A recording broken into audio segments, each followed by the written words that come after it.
Yo guys अहिले चाहिँ हामी मोटुरुको पाम्पी बिहार गइँदैछ। अहिले चाहिँ हामी दुईजना दाजुभाइ गइँदैछ।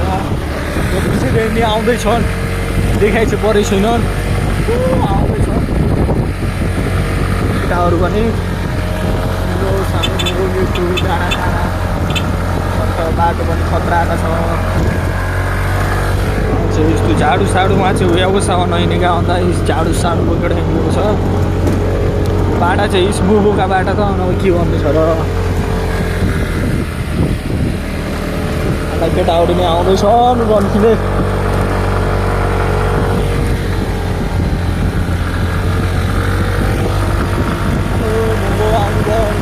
पाम्पी भन्ने जग्गा जाने बाटो चाहिँ राम्रो निकै रमाइलो छ। जताततै डाँडा हरियाली त्यसरी आउँदैछ।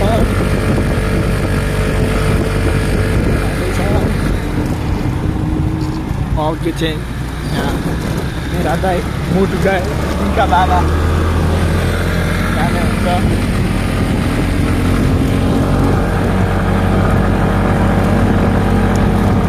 केटाहरू पार आउनको लागि रन्किँदै कुदाउँदै आउँदै रन्काउँदै आउँछन्।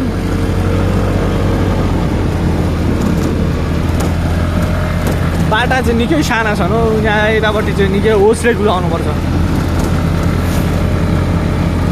बाटा अलिक साना छन् त।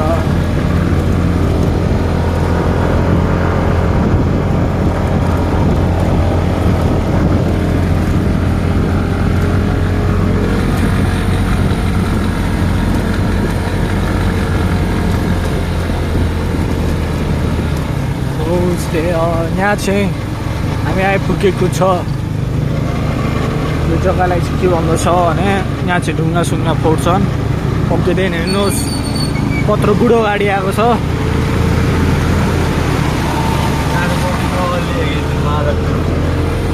गाली खाइयो मादर सुधाउँदै।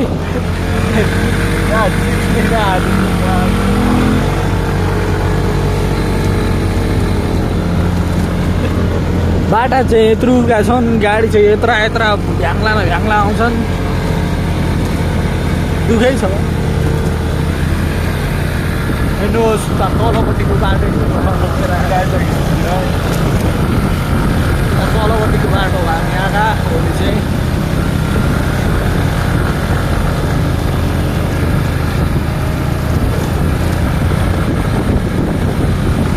बङ्गाली भयो के बङ्ग छ।